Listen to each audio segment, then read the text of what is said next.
Imagine sacrificing your entire life for your children, only to hear them planning your future like you're already gone. Martha Williams was a widowed mother who worked herself to exhaustion just to give her 3 children a better life. She skipped meals so they could eat. She worked double shifts so they could study in good schools. She buried her own pain after losing her husband and spent years loving her children with everything she had. But one rainy night, Martha overheard a conversation that shattered her heart forever. Maybe it's time to put Mom in a retirement home. And honestly, selling the house would make life easier. The people she loved most were already planning life without her. What they didn't know was that Martha was standing outside the door listening to every single word. Broken, betrayed, and unable to stop crying, the widowed mother made a shocking decision. She disappeared. No goodbye, no warning, just one letter left behind on the table. At first, her children didn't seem to care. But when rumors spread that Martha may have secretly changed her will before leaving, everything changed. The loving family suddenly turned against each other. Hidden greed surfaced. Old jealousy exploded. Painful secrets came out. And for the first time in their lives, the children were forced to face a terrifying question. Did they truly love their mother, or only what she owned? But the story takes an emotional turn no one expected. Because while searching through Martha's empty room, one child discovers heartbreaking proof of the sacrifices she made in silence for years. Receipts, letters, memories, evidence that their mother suffered alone just to protect them. And what happens next will leave you emotional. Will Martha ever return home? Will her children realize their mistakes before it's too late? Or will this broken family lose each other forever? Stay until the end, because this story is not just about betrayal. It's about guilt, sacrifice, forgiveness, and a heartbreaking truth about how some parents are only appreciated after they disappear. I prefer this response. The day she disappeared, her children smiled. But no one knew the tears that had led to that moment. Before the silence, before the heartbreak, there was once a home filled with love. Martha Williams never imagined life would become so cruel. Years earlier, she had lived a peaceful life with her husband, Robert Williams, and their 3 children, Daniel, Sarah, and Kevin. Their house was small, their income modest, but their family felt complete. Robert worked construction while Martha managed a home, and occasionally helped at a local diner. Every evening, no matter how tired Robert was, he came home smiling. Family first, he always said. The children adored him. Daniel followed him everywhere, trying to act grown-up. Sarah loved listening to his stories, and little Kevin climbed onto his shoulders whenever he walked through the front door. Martha often watched them and thanked God for her simple happiness. But life changed in a single morning. One rainy November day, Martha received a phone call. Robert had been injured at work. Her hands shook as she rushed to the hospital. The long hallway smelled of medicine and fear. Nurses moved quickly past her, while doctors spoke in careful voices. Then came the sentence that destroyed her world. Robert had not survived. For a moment, Martha could not breathe. The man who had promised to grow old beside her was gone. At the funeral, dark clouds covered the sky. Daniel stood silently, trying not to cry. Sarah buried her face against Martha's shoulder, while Kevin held her hand. Too young to fully understand why everyone was crying. Standing before Robert's grave, Martha made herself a promise. No matter what happened, she would protect their children. And from that day forward, she lived only for them. The following years were painfully difficult. Without Robert's salary, money disappeared quickly. Bills piled up on the kitchen counter. Mortgage notices arrived. Grocery prices rose. Sometimes Martha sat late at night calculating expenses with trembling fingers, wondering how she would survive another month. But giving up was never an option. She started working double shifts at a neighborhood diner. During the day, she served coffee and meals to impatient customers. At night, she cleaned office buildings after business hours. Her schedule became exhausting. She often returned home after midnight, only to wake again before sunrise. Her feet ached. Her back hurt constantly. But every time she looked at her children, she found strength. Martha hid her struggles well. When food was limited, she quietly sacrificed her own meals. "Mom, why aren't you eating?" Sarah once asked as a child. Martha smiled gently. I already ate at work. But it was only tea in her stomach. She sold jewelry Robert had given her to cover school expenses. She repaired old shoes instead of buying new ones. Doctor appointments were postponed because the children needed books, uniforms, and tuition. And somehow she made it work. Years passed. The children grew older. Daniel became responsible and serious. Martha admired his intelligence and dreamed of seeing him become successful. To help pay for his college entrance exams, she accepted extra shifts. When Sarah developed an interest in real estate and business, Martha encouraged her every step of the way. And Kevin, full of creativity and energy, became fascinated with cameras and online videos. His equipment was expensive. Still, Martha found a way. Their dreams became her mission. Eventually, her sacrifices paid off. Daniel entered business. Sarah built a promising career. Kevin chased success online. Martha felt proud. She believed the hardest days were finally over. But success changed her children in ways she never expected. At first, the changes were small. Daniel became obsessed with work and money. His conversations revolved around profits, investments, and deals. Sarah grew increasingly impatient and career-focused. She answered calls during meals and treated ordinary conversations like business meetings. Kevin spent hours online, absorbed in screens and social media. Martha told herself it was normal. They were adults now. They were busy. But slowly, the warmth inside the home began to fade. Family dinners became rare. Laughter disappeared. The house felt strangely cold. Still, Martha kept trying. One evening, she spent hours preparing Daniel's favorite dinner after learning he had closed an important business deal. She carefully arranged the table and waited excitedly. When Daniel finally arrived, he barely looked around. "Oh," he said casually, "I already ate with clients." Then he went upstairs. Martha stood beside the untouched food. Another morning, she gently told Sarah to rest more. "You work too hard," Martha said. Sarah sighed impatiently. "Mom, successful people don't have time to slow down." The word stayed with Martha all day. Kevin hurt her differently. He lived in the same house but seemed far away. Whenever she tried to speak with him, his eyes remained fixed on his phone. One afternoon, she showed him an old family photo. "Your father loved this day," she said softly. Kevin glanced briefly. "That's nice, Mom."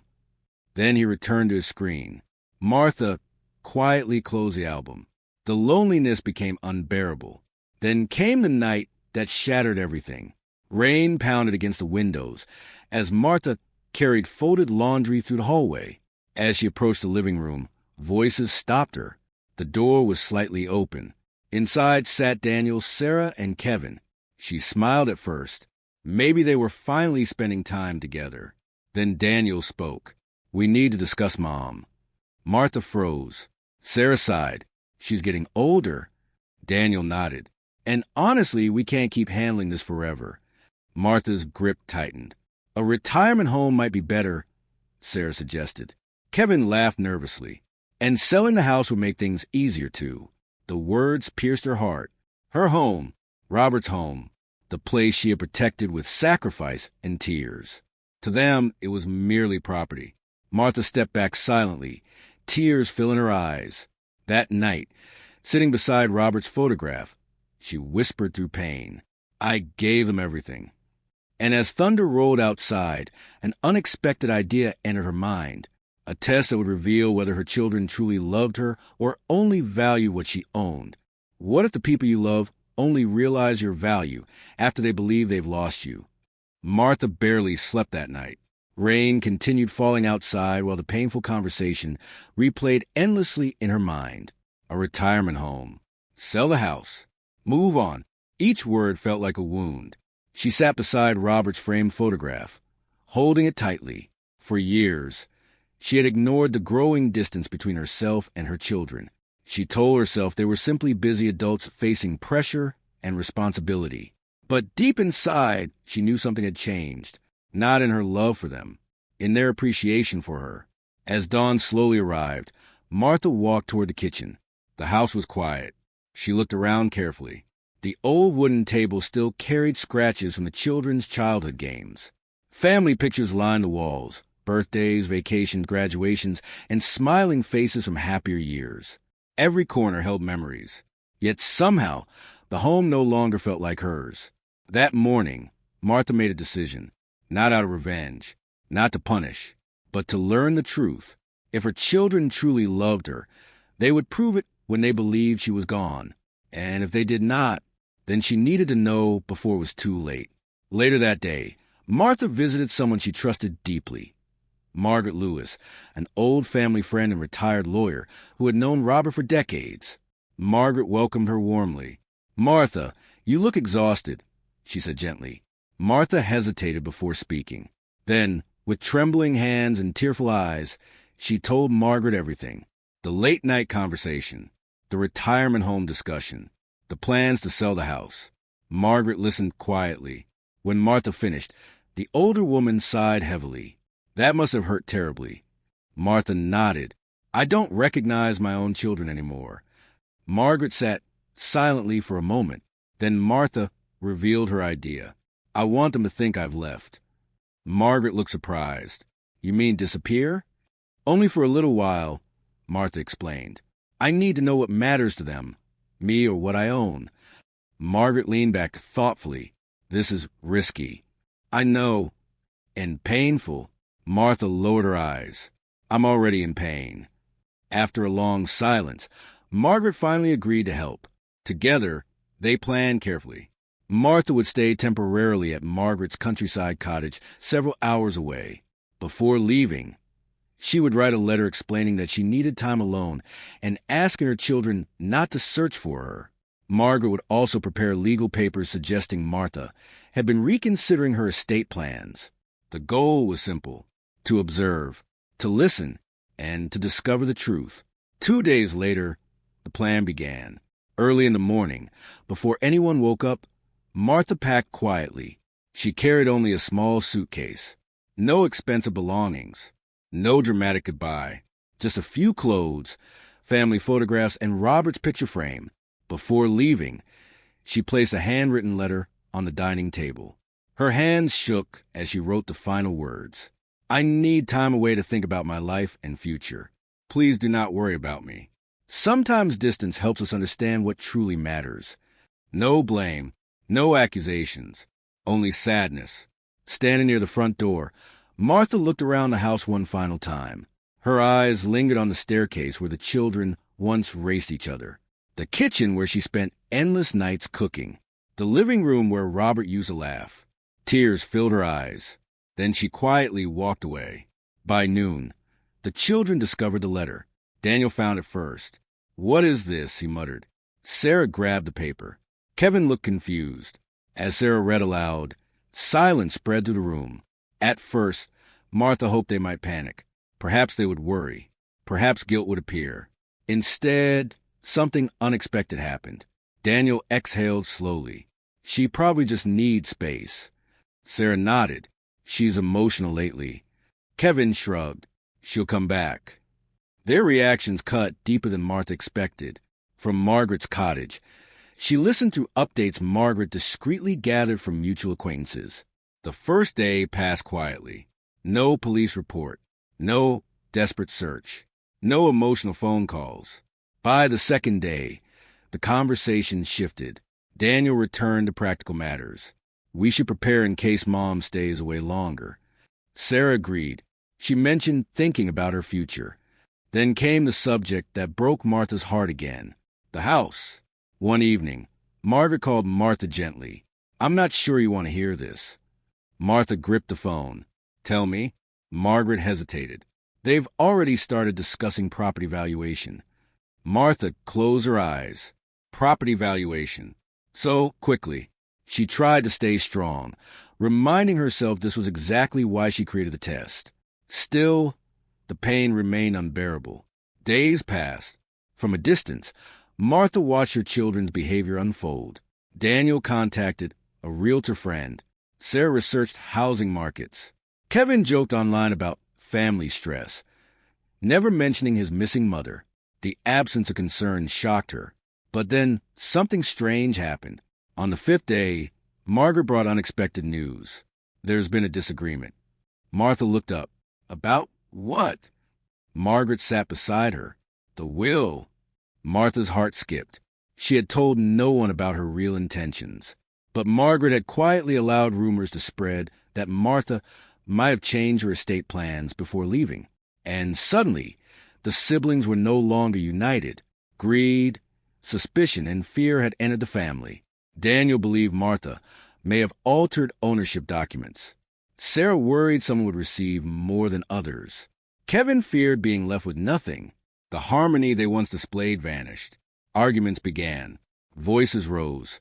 Old resentments surfaced. And as Martha listened from miles away, she realized something painful. Her disappearance had not brought her family together. It was tearing them apart. But the greatest shock was still waiting ahead. The moment money entered the conversation, the mask began to fall. From Margaret's quiet countryside cottage, Martha watched her family unravel. The first few days after her disappearance had already wounded her heart. But what came next hurt even more. The children she had sacrificed everything for were changing before her eyes, and not for the better. Margaret continued keeping Martha informed through trusted neighbors and family contacts. At first, Martha told herself she should stop listening. Maybe distance was enough. Maybe she had already learned the truth. But deep down, she needed certainty. She needed to know whether any part of the loving family she once knew still existed. One evening, Margaret arrived carrying troubling news. They fought again today. Martha looked up nervously. About me? Margaret hesitated. About the house? Martha lowered her eyes. The same house where birthday candles once glowed. The same house where Robert carried newborn Kevin to the front door. Now it had become a battlefield. According to Margaret, Daniel had invited Sarah and Kevin to discuss finances. At first, the meeting sounded practical, but it quickly turned ugly. Daniel sat at the dining table reviewing paperwork. If Mom changed her estate plans before leaving, we need to know, he said. Sarah crossed her arms. You mean you need to know? Daniel frowned. This affects all of us. Kevin leaned back impatiently. I just don't want surprises. The tension grew heavier. Sarah looked directly at Daniel. You always acted like the house belongs to you. Daniel slammed the papers down. I'm the oldest. I've handled more responsibility than either of you. Sarah laughed bitterly. Responsibility? You barely visit unless paperwork is involved. Kevin shifted uncomfortably. Can we not do this? But the damage had begun. Years of hidden resentment surfaced. Daniel accused Sarah of caring only about money. Sarah claimed Daniel manipulated family decisions. Kevin, feeling overlooked his entire life, suddenly exploded. You both act like I don't matter. Voices filled the room. Old childhood wounds reopened. And Martha, listening from far away, struggled to believe these were the same children she once tucked into bed. That night, she sat outside Margaret's cottage watching the wind move through the trees. Her chest felt heavy. I don't understand, she whispered. Margaret sat beside her. Sometimes grief reveals character, she said softly. But I'm not dead, Martha replied painfully. Margaret looked toward the dark sky. No, but they believe they've lost control. Those words stayed with Martha. Lost control. Perhaps that was the real issue. Not losing their mother. Losing certainty. Losing ownership. Losing expectations. Days later, another shocking development emerged. Sarah secretly met with a property consultant. Margaret learned about the meeting through a mutual acquaintance and carefully shared the details. Sarah wanted an estimate of the house's value. Martha felt sick, not because Sarah asked questions, but because she did so while her mother remained missing. Daniel soon discovered the meeting. The confrontation exploded immediately. He stormed into Sarah's office furious. You went behind my back? Sarah stood defensively. Why does everything need your permission? You're trying to cut private deals. Sarah scoffed. And you're pretending to be some noble protector. Their argument became so heated that co-workers overheard. Meanwhile, Kevin struggled in his own way. Unlike his siblings, he appeared less aggressive, but his behavior revealed something equally painful. Instead of searching for Martha, He buried himself online. He posted motivational videos, joked with followers, smiled for cameras. But behind the scenes, anxiety grew. Sponsors were pressuring him. Money problems followed him. And secretly, he worried about financial security. One night, Kevin visited the empty family home alone. The silence unsettled him. For the first time since Martha disappeared, he wandered through rooms without headphones or distractions. He entered the kitchen. The old clock still ticked softly. Her favorite mug remained beside the sink. Suddenly, memories returned. Martha making breakfast, her voice calling his name, her patient smile. He opened the refrigerator and froze. A container sat inside with a faded note. Kevin's favorite soup. His throat tightened. He had forgotten she made it before leaving. For several minutes, he simply stared. Something inside him shifted. Not fully, but enough to disturb him. Later that evening, he called Sarah. "Do you think Mom's okay?" Sarah sounded distracted. She wanted space. But what if something happened? Sarah sighed. "Kevin, don't start panicking now." He almost argued. Instead, he stayed quiet. For the first time, guilt entered his heart. Yet the biggest shock came only days later. Margaret intentionally released another rumor. Nothing dramatic, only a suggestion. Word spread that Martha may have signed new legal documents shortly before leaving. The effect was immediate. Daniel panicked. Sarah grew suspicious. Kevin became confused. And suddenly, the arguments turned vicious. Daniel accused Sarah of manipulating Martha beforehand. Sarah accused Daniel of pressuring her for inheritance control. Kevin feared they were both hiding information. The family fractured completely. Then came the moment that stunned everyone. During one explosive argument at the house, Daniel shouted something he instantly regretted. Mom was impossible to deal with anyway. Silence filled the room. Sarah stared at him. Kevin looked shocked. Daniel tried to recover. "That's not what I meant." But the words were already spoken. And for Martha, hearing them through Margaret's report felt like another knife in her heart. Impossible? Was that what her sacrifice had become? Late that night, Martha cried harder than she had since Robert's funeral. Margaret held her hand quietly. "I should go home," Martha whispered. Margaret looked concerned. "Are you ready?" Martha stared at Robert's photograph resting beside her bed. "No," she admitted softly. "But they're revealing who they really are." Then Margaret revealed one final piece of news. Something unexpected. Something Martha never saw coming. Kevin had secretly started searching for her, and what he discovered would change everything. Sometimes people only understand love when they fear it may never return. The news kept Martha awake all night. Kevin was searching for her. After weeks of selfish arguments and painful revelations, this was the first unexpected sign of concern. Yet Martha did not know what to feel. Hope? Fear? Or simply exhaustion? At Margaret's cottage, she sat beside the window watching the sunrise spread across the fields. Robert's photograph rested quietly beside her. "Maybe I should end this," she whispered. Margaret poured tea and sat beside her. "Only you could decide that." Martha stared at the steam rising from cup. "I never wanted to hurt them." "I know. I only wanted the truth." Margaret nodded gently. "And now you have seen it." But Martha knew the story was not finished. Back in the city, the family had grown more divided than ever. Daniel and Sarah barely spoke without arguing. Every conversation returned to legal papers, ownership, and suspicion. The house had become tense and uncomfortable. Yet Kevin had changed. The silence inside the home affected him more deeply than he expected.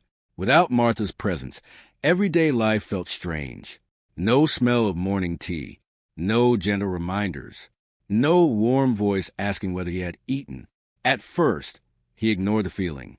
But guilt slowly grew heavier. One evening, unable to sleep, Kevin wandered into Martha's bedroom. The room remained exactly as she had left it. Her reading glasses sat on the table. A folded sweater rested neatly across the chair. Everything looked ordinary. And somehow, that hurt the most. As he searched through old drawers hoping to find clues, something unexpected caught his attention. A small wooden box.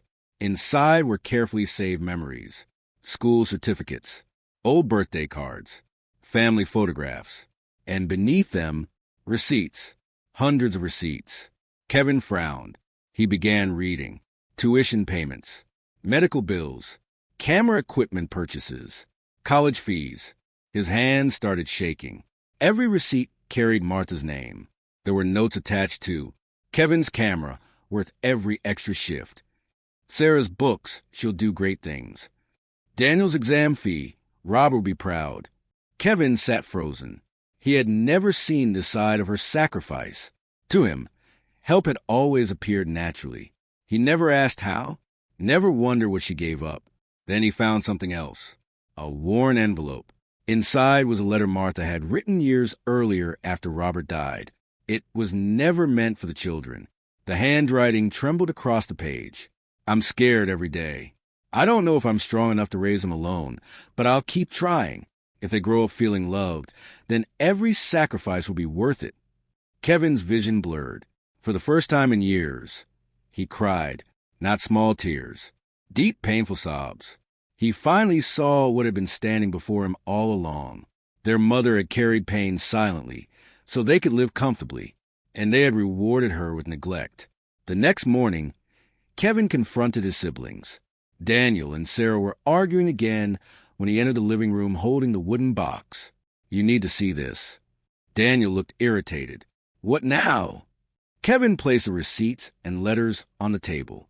At first, neither reacted. Then Sarah began reading. Her expression changed. Daniel grew silent. The room felt heavy. These are Mom's records, Kevin said quietly. Neither spoke. She paid for everything. Sarah swallowed hard. Daniel looked away. Kevin's voice cracked. She skipped her own needs for us, and we treated her like a problem. The guilt in the room became unbearable. Sarah read Martha's old letter and suddenly covered her mouth. Tears filled her eyes. Daniel remained still for a long moment. Then he whispered, I didn't know. Kevin looked at him painfully. That's the point. We never asked. For the first time since Martha disappeared, no one argued. Silence replaced pride. And inside that silence, regret finally appeared. The siblings searched through the house together, not for property documents, not for legal papers, for memories. Photo albums covered the table. Old videos played on television. They watched birthdays, family trips, and moments they had forgotten. Again and again, Martha appeared in the background, smiling, helping, sacrificing quietly. Sarah wiped tears from her face. She was always there. Daniel lowered his head, and we stopped seeing her. That evening, Kevin revealed something he had kept secret. He had traced a recent phone connection through one of Martha's old contacts. Margaret. The room fell silent. Daniel stood immediately. Take us there. Hours later, the three siblings drove toward Margaret's countryside cottage. Rain followed them across dark roads, almost like the night Martha overheard their conversation. Inside the cottage, Martha sat quietly reading when headlights appeared outside. Her heart stopped. Margaret looked through the window. They're here. Martha's hands trembled. Fear rushed through her. Was this real regret or another performance? A knock sounded. Then another. Slowly, Martha walked toward the door. When she opened it, Daniel, Sarah, and Kevin stood outside. For a moment, nobody moved. Then Sarah burst into tears. Mom. Kevin lowered his head, unable to speak. And Daniel, the proud, controlled businessman, looked completely broken. His voice trembled. We were wrong. Martha stared at them silently. Rain fell behind them. Daniel swallowed painfully. We forgot everything you did. Sarah stepped forward crying. We thought success made us independent, but we became selfish. Kevin wiped his eyes. We don't deserve forgiveness, but we came anyway. Martha looked at their faces. Not angry, not demanding, just ashamed. And in that fragile moment, she finally understood something. Her disappearance had not destroyed her family. It had forced them to face the truth. Tears filled her eyes as she stepped forward and embraced them. Outside, the rain slowly began to stop. And for the first time in many years, the Williams family stood together again. Not because of money, property, or inheritance, but because they finally remembered the value of a mother's love.